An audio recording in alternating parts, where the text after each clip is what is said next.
Graça e paz, sejam bem-vindos a mais um vídeo aqui do canal Bereanos. Eu sou o pastor Jefferson Araújo. Se você é novo por aqui, eu quero pedir que você inscreva-se no nosso canal, ative o sino das notificações e também deixe o seu like. Hoje nós estamos com um tema bastante polêmico. Mulher pode ser pastora? O que é que as Escrituras dizem acerca do ministério pastoral feminino?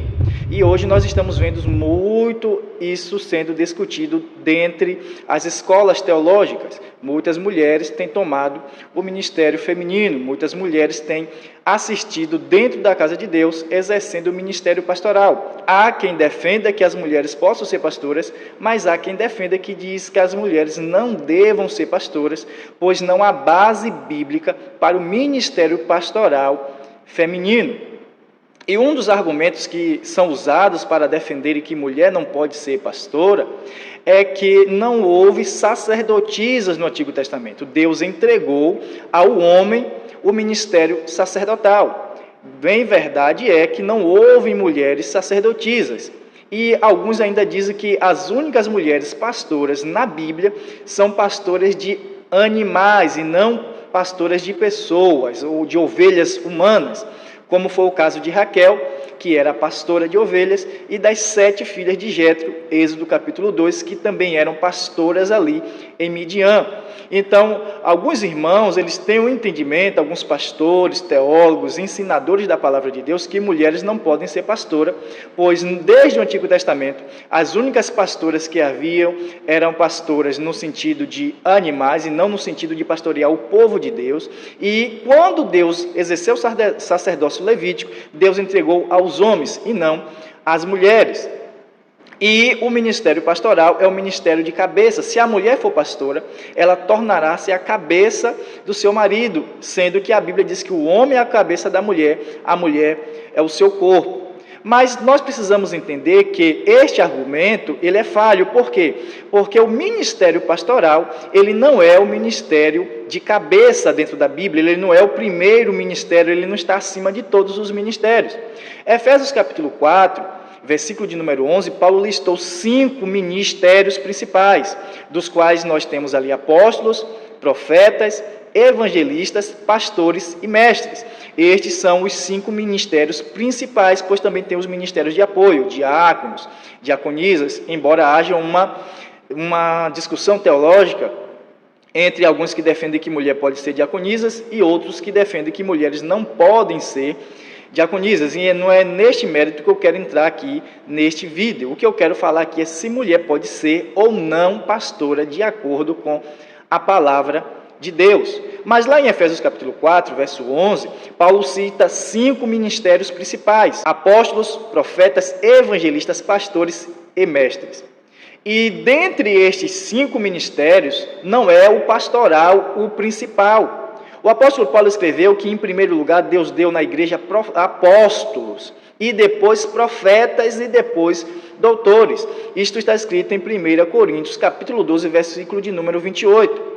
Então, dizer que a mulher não pode ser pastora, porque o ministério pastoral é o ministério principal, o ministério de cabeça só pode ser dado ao homem, há uma incoerência com aquilo que está escrito na palavra de Deus. O sistema religioso atual, sim, ele está em torno do pastor. Há uma hierarquia ministerial onde as pessoas podem começar por cooperador ou diácono, dependendo do ministério, cooperador, diácono, e ele vai subindo para presbítero, evangelista, até chegar no pastor, que é o último estágio.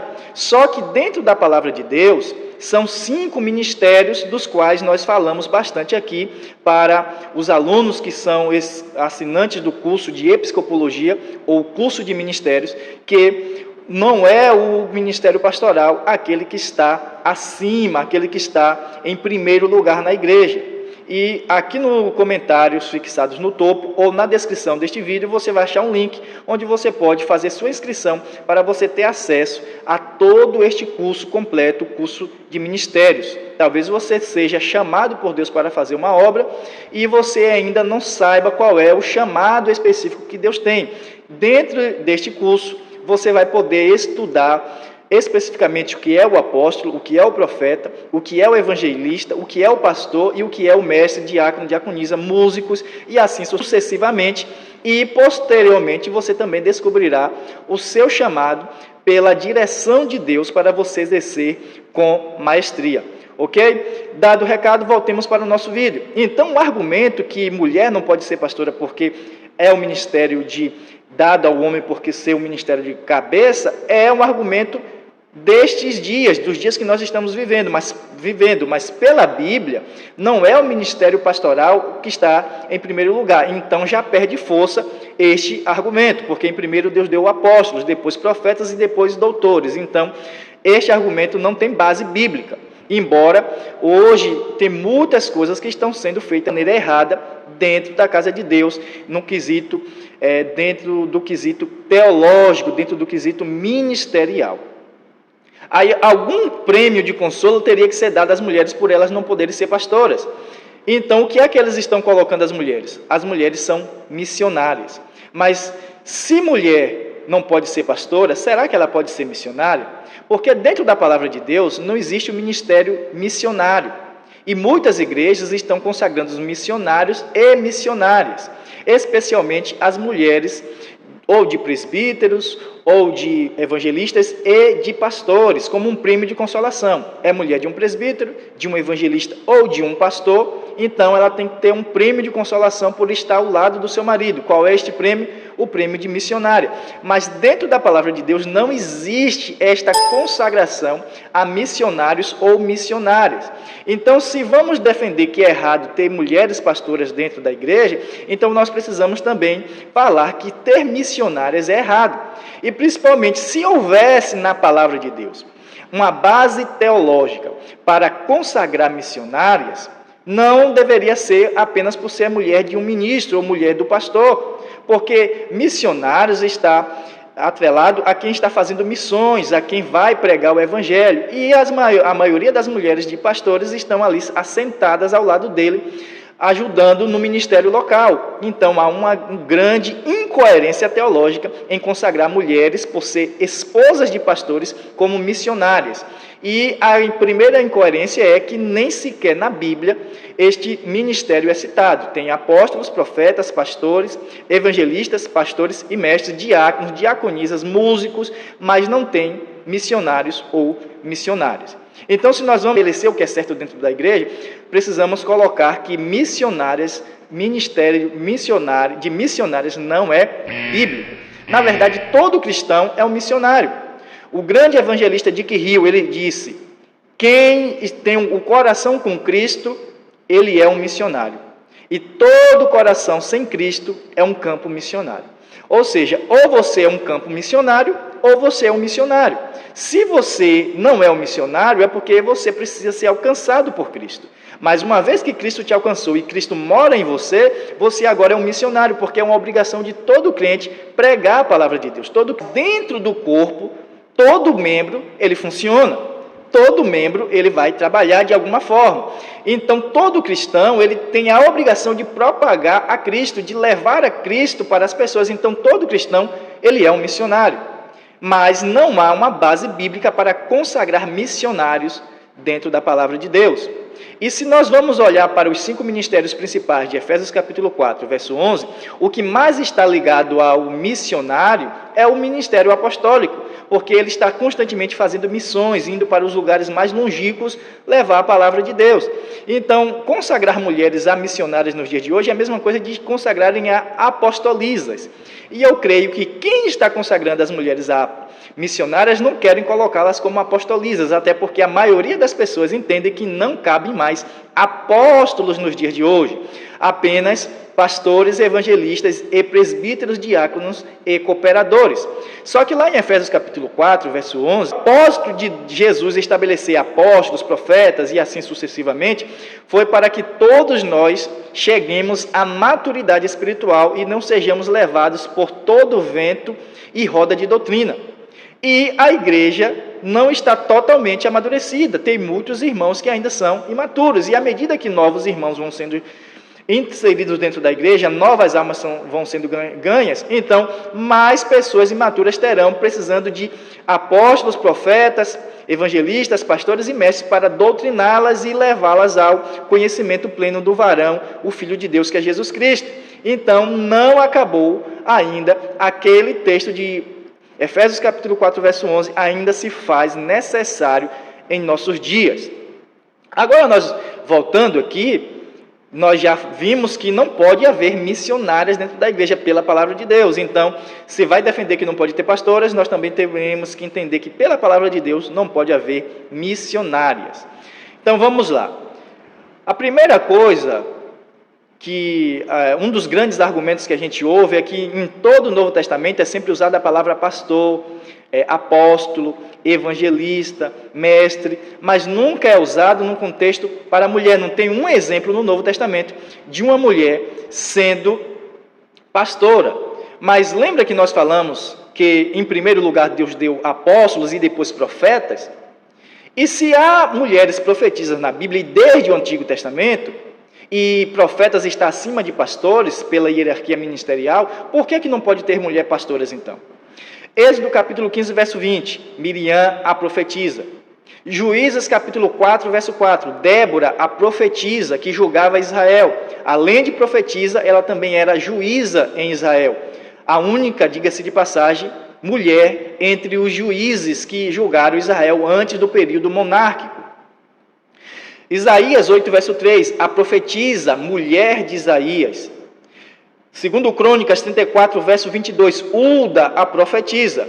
E Lucas capítulo 2, verso 36, Ana, da tribo de Assé, filha de Fanuel, uma viúva de 84 anos de idade, também era profetisa, já descrito cá nas páginas do Novo Testamento.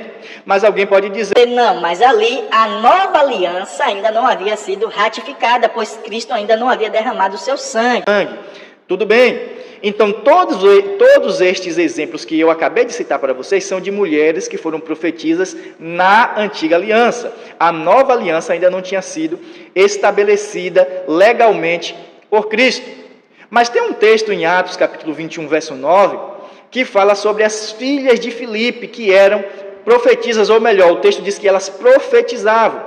Atos 21, verso 9, tinha 4 filhas, donzelas, que profetizavam.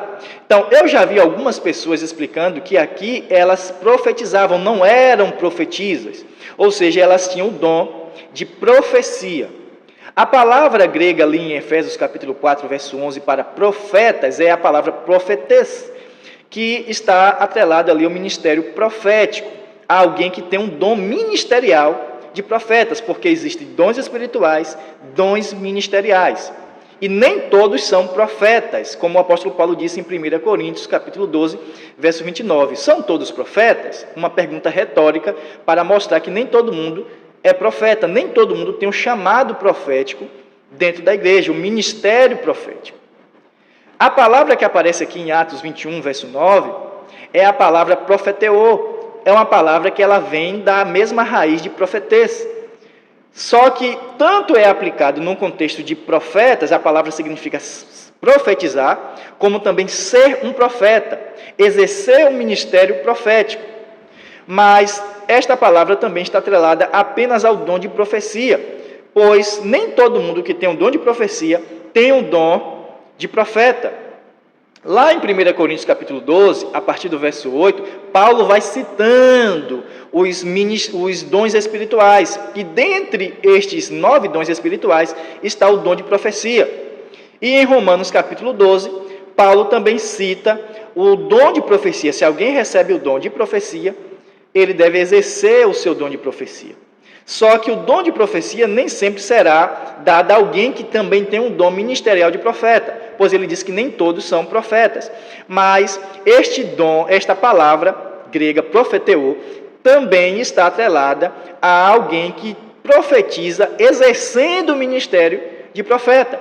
Por exemplo, em Judas, versículo de número 14, quando diz que Enoque profetizou acerca da vinda do Senhor. Em Apocalipse capítulo 11, versículo de número 3, quando diz que as testemunhas, que são 2 profetas que Deus irá levantar na grande tribulação, irão profetizar durante 1260 dias, vestidas de saco de pano e cinza. 1 Pedro capítulo 1, versículo de número 10, também fala sobre os profetas da antiga aliança que profetizaram acerca da graça para nós que eles não sabiam exatamente o que aquilo queria dizer, mas eles estavam profetizando. Então, este mesmo termo grego, tem várias ocorrências dentro da palavra de Deus, ele também está mais atrelado a quem exerce o dom de profeta com o dom da profecia do que apenas quem tem o dom de profecia sem o dom ministerial profético. E aqui no texto, em especial, que nós estamos lendo, no capítulo 21, verso 9 de Atos, está num contexto ministerial, porque o verso 9 ele está entre dois textos, o 8 e o 10. Entre o verso 8 e o 10 está o verso 9. E o verso 8 diz: no dia seguinte, partindo dali Paulo e nós que com ele estávamos, chegamos a Cesareia. E entrando em casa de Filipe, o evangelista, que era um dos 7, ficamos com ele. Então o versículo de número 8 aqui está falando do ministério de Filipe. Ele era evangelista. Então o contexto aqui está falando de ministérios, é um contexto ministerial. Aí tem o verso 9 que nós já lemos, e no verso 10 fala sobre o profeta Ágabo. E demorando-nos ali por muitos dias, chegou da Judeia um profeta por nome Ágabo. Então você percebe que o verso 8 ele está cercado de versos ministeriais. Verso 8, ministério evangelístico. Verso 10, ministério profético. E entre estes dois versos estão as 4 filhas donzelas de Filipe que profetizavam. Então nós entendemos aqui que o contexto está falando de ministérios e não de dons espirituais especificamente. Então, por que no meio destes dois versos, que fala de evangelista, de profeta, coloca ali também as 4 filhas de Filipe, mostrando, dando ênfase a elas como profetisas ali na cidade de Cesareia? Pois se elas apenas tivessem dons de profecia, que pode ser dado a qualquer um cristão, quando até como um sinal do batismo no Espírito Santo, como nós vemos no livro de Atos, capítulo 19, verso 7, que quando aqueles quase 12 irmãos que foram batizados com o Espírito Santo, ali na cidade de Éfeso, eles, como sinal primário que eles estavam recebendo o batismo com o Espírito Santo, eles falavam em línguas e profetizavam. Então, o dom de profecia, ele pode ser um sinal para alguém que é batizado com o Espírito Santo, sim, mas na maioria das vezes que ele é citado na Bíblia, está se referindo a alguém que tem um dom de profeta e pelo dom de profecia ele exerce este ministério. Paulo diz: buscai com zelo os dons espirituais, principalmente de o profetizar. E o capítulo 14, ali onde ele fala do dom de profecia, está no contexto de profetas. É tanto que na continuidade do texto ele diz que profetizem 2 ou 3 profetas num culto, cada um por sua vez, porque todos podereis profetizar, um após o outro. Todos os profetas podereis profetizar, um após o outro, e por cada culto público, apenas 2 ou 3 no máximo. Então ele está falando de profetas exercendo o seu dom de profecia. E no final do capítulo 14, no versículo de número 37, ele termina dizendo: se alguém julga ser profeta ou espiritual, que tenha estes mandamentos como do Senhor. Então Paulo está colocando claramente que aquele dom de profecia, ele está prioritariamente, como atrelado a quem tem um dom também de profeta, um dom ministerial profético. Mas, como eu já disse, a princípio também alguém que não tem um dom de profeta, porque nem todos são profetas, ele pode ter o dom de profecia. Mas aqui no capítulo 21, verso 9, ele está num contexto ministerial. Portanto, aquelas mulheres eram profetisas no Novo Testamento, depois da morte de Cristo, depois da nova aliança sendo estabelecida. Então, nós já entendemos até aqui que profetas estão acima de pastores pela hierarquia ministerial, segundo Paulo escreveu, e mulheres profetizas. Aqui no Novo Testamento nós temos o exemplo das 4 filhas de Filipe. Então, se mulheres podem ser profetisas, por que elas não podem ser, então, pastoras? Mas talvez até aqui este argumento ainda não tenha te convencido. Talvez você seja até uma mulher que pense que mulher não pode ser pastora e está assistindo este vídeo e pense, não, mas até aqui ainda não me convenceu. Mesmo mostrando esse exemplo das 4 filhas de Filipe, ainda não estou totalmente convencida ou totalmente convencido que mulheres podem ser pastoras. Então, nós precisamos agora ir para um outro ponto de vista que eu quero mostrar aqui para vocês. Que eu explico bastante que esta hierarquia ministerial, ela foi criada dentro das Assembleias de Deus em 1937, no Concílio Assembleano que houve lá em São Paulo. Mas antes, não havia esta diferença entre presbíteros, evangelistas e pastores. Porque pela palavra de Deus, todos os 5 ministérios de Efésios 4:11 são presbíteros. Presbítero não é uma função, é um título ortogado a qualquer um dos 5 ministérios principais listados em Efésios capítulo 4, verso 11. Ou seja, um presbítero é alguém que faz parte do presbitério ou da liderança da igreja. É tanto que em 1 Pedro capítulo 5, verso 1, Pedro se coloca como um presbítero, e ele era apóstolo. 2 João, capítulo 1, verso 1, e 3 João, capítulo 1, verso 1, João, o apóstolo, se coloca também como um presbítero. Então, nós percebemos que o presbítero não é alguém que está abaixo do pastor e do evangelista, mas é um título ministerial ortogado a qualquer membro do presbitério ou da liderança da igreja, desde apóstolo até mestres, ok? Nós precisamos entender que dentro da palavra de Deus, presbítero, ele pode ser qualquer um destes ministérios. E será que existem mulheres presbíteras pela palavra de Deus?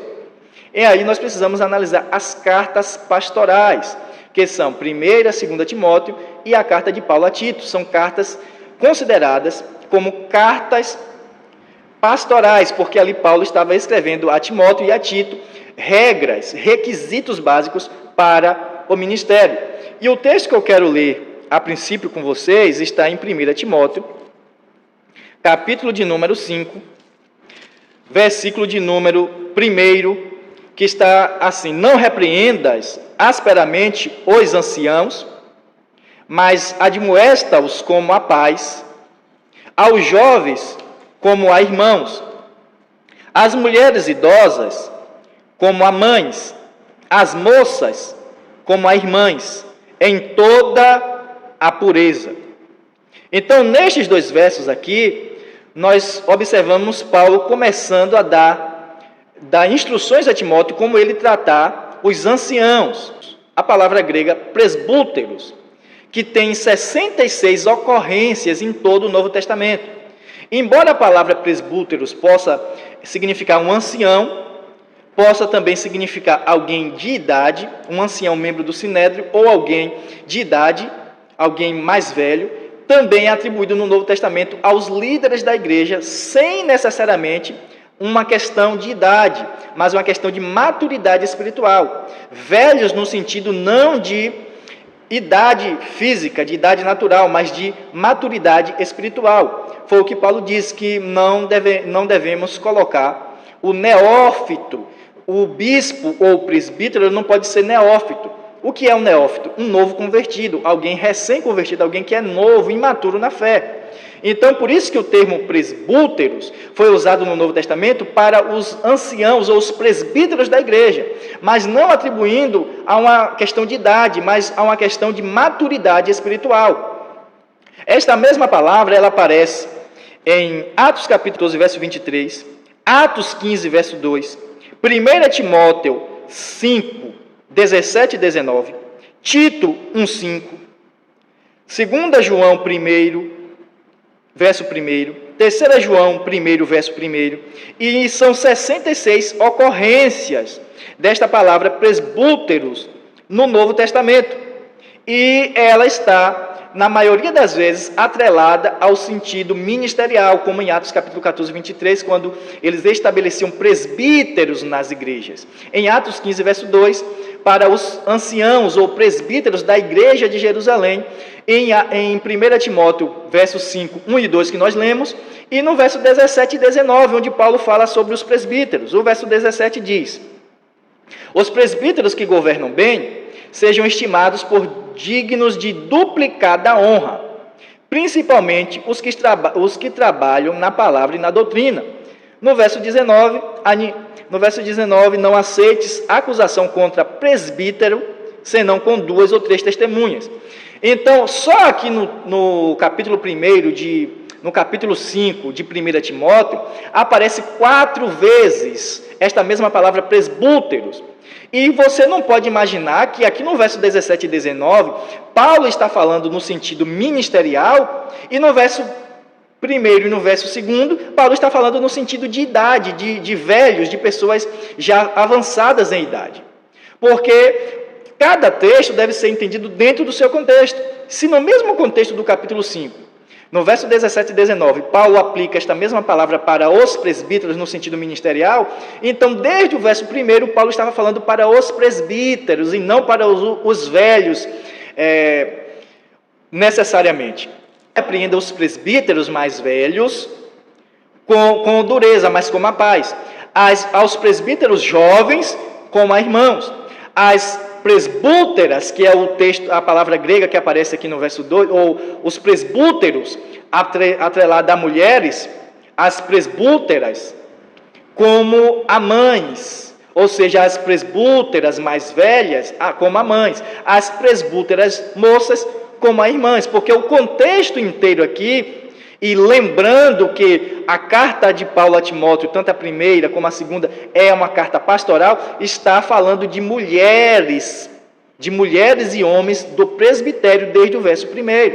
Então, se nós temos na palavra de Deus mulheres presbúteras, que é a palavra grega que aparece no verso 1, no verso 2, no verso 17 e 19, aplicados a presbíteros, aqui é no sentido ministerial e não no sentido de idade. Em Tito, capítulo 2, Paulo também fala para Tito outras questões, e ele fala sobre como os anciãos e as anciãs, ou os presbúteis e as presbútes, como elas deveriam se comportar. Tito, capítulo de número 2, que também é traduzido na Bíblia como velhos e velhas. Tito, capítulo 2, verso 2, os anciãos, que na maioria das traduções diz os velhos, que sejam sóbrios, sérios, prudentes, sãos na fé, no amor e na paciência.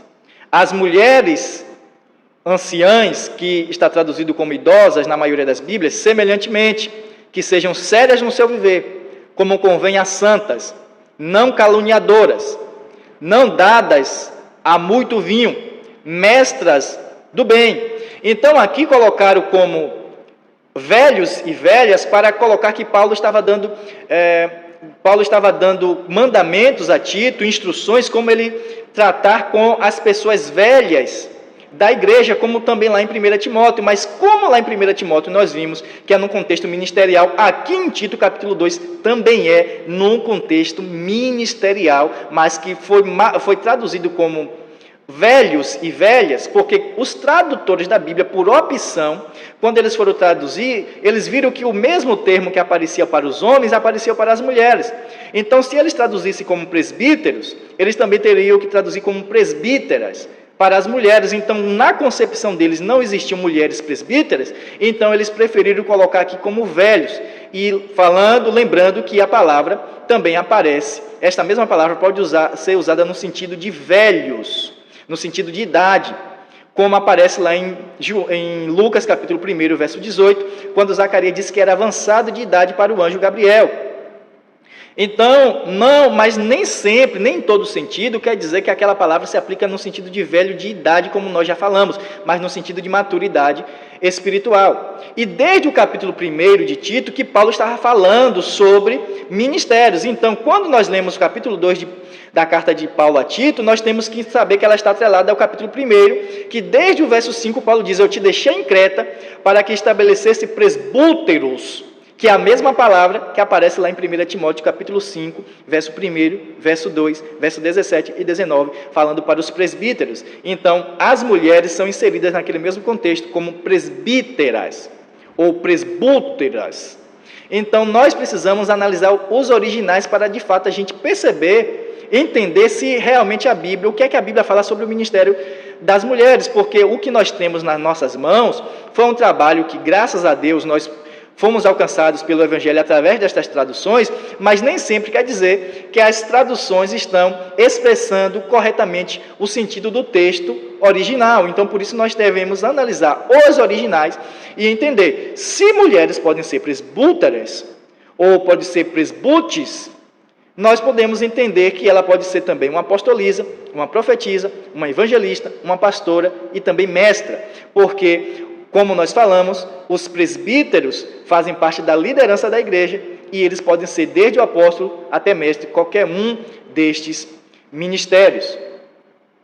E aqui em Tito capítulo 2, verso 3, tem outro detalhe que eu queria falar para vocês, que é a palavra halodidáskalos. É um rapax legômeno, ou seja, só tem aqui esta palavra halodidáskalos, para mestras no bem. Só que esta mesma palavra, ela está atrelada à palavra didáscalos, que aparece lá em Efésios capítulo 4, verso 11, para mestres, que tem várias outras ocorrências também na Bíblia. São 57 ocorrências desta mesma palavra, didáscalos, em toda a Bíblia, atrelada a mestres. E muitas destas ocorrências está atrelada a Jesus como mestre, como ensinador da palavra. Aparece também em Atos capítulo 13, verso 2, para os profetas e mestres que havia ali na igreja de Antioquia, e em vários outros textos do Novo Testamento, e especialmente lá em Efésios capítulo 4, 11, quando fala dos mestres dentro do contexto ministerial da igreja. Então, aqui ela aparece também, só que com um prefixo diferente, calodidáscalos, mas ela vem da mesma raiz de didáscalos, quer dizer, de mestres, e mestre no sentido de ensinadores da palavra, de pessoas que têm o chamado de ensinar dentro da igreja, como membro do presbitério da igreja. Então, estes detalhes dos originais que vai nos dar luz para que, de fato, o que a mulher pode ser ou não dentro da igreja. Então, aqui, nós já percebemos que a mulher pode fazer parte do presbitério. E dentro do presbitério ela pode ser qualquer um daqueles 5 ministérios lá de Efésios capítulo 4, verso 11.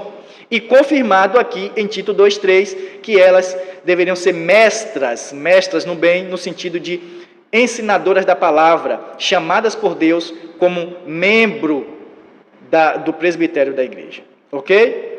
E para encerrarmos este vídeo, nós podemos observar que houve um caso de uma mulher apostolisa, descrita na palavra de Deus, na carta de Paulo aos Romanos, no capítulo 16. Só que, na maioria das vezes, nós lemos e não percebemos que Paulo estava dizendo ali em Romanos 16, versículo de número 7, sobre uma mulher que foi apostolisa, um casal de apóstolos, Andrônico e Júnia. Vamos ler o verso 16, o capítulo 16, o verso de número 7. Saudai a Andrônico e a Júnia, meus parentes e meus companheiros na prisão, os quais se distinguiram entre os apóstolos e que foram antes de mim em Cristo. Então nós percebemos que Paulo fala de um casal que era parente dele, Andrônico e Júnia, e que se distinguiram entre os apóstolos, ou seja, entre os apóstolos eles se destacaram. Então eles também eram apóstolos e foram antes de Paulo em Cristo.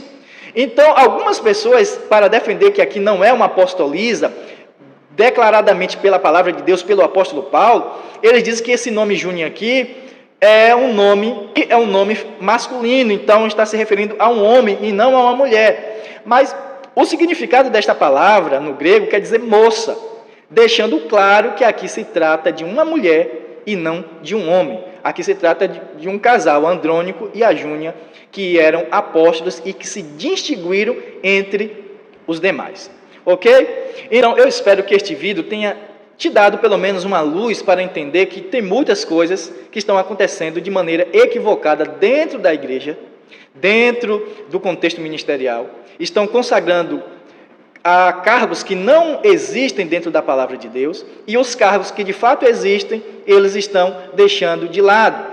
E se as mulheres, pela palavra de Deus, são também presbúteras, fazem parte também do presbitério, elas podem ser componentes do presbitério, que pode ser de apóstolo até mestre, elas podem ser também pastoras, podem ser apostolisas, como nós vimos no caso aqui de Júnior, pode ser mestras, como nós vimos lá em Tito capítulo 2, verso 3, elas podem também ser pastoras, elas podem ser também profetisas, como nós vimos o caso das filhas de Filipe, e podem ser também pastoras, podem ser evangelistas.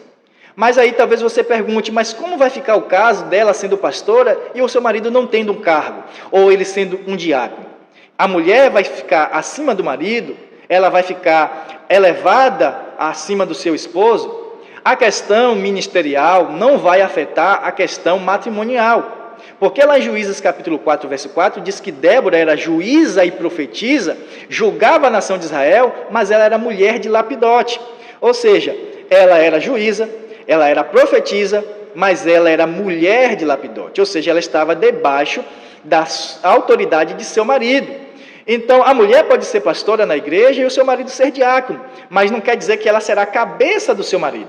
Ela pode exercer uma função ministerial superior, espiritual, eclesiástica, acima da do seu marido, mas ela continuará sendo mulher dele. A mulher do Lapidote, ela continuará sendo a esposa daquele marido e sendo submissa a ele. Então nós precisamos compreender que Lapidote, ele não tinha nenhum cargo dentro da nação de Israel, ele não era juiz, ele não era profeta, mas Débora era juiz e profetisa. Então, ministerialmente, ela estava acima do seu marido, mas matrimonialmente ela estava submissa a ele. Então uma coisa não vai interferir na outra. Lógico que nós temos muitas outras coisas para falar sobre isto que não cabe aqui neste vídeo. Deixa aqui nos comentários se você acha que mulher pode ser pastora, ou se você também não concorda. Eu respeito a tua opinião, e também você pode deixar aqui comentários de próximos vídeos que eu posso trazer aqui para elucidar estas questões. Vai aqui no link abaixo, inscreva-se neste curso de psicologia, não fique de fora desta grande oportunidade de você aprender mais sobre a palavra de Deus e como exercer melhor o teu ministério. Que Deus te abençoe e até o próximo vídeo.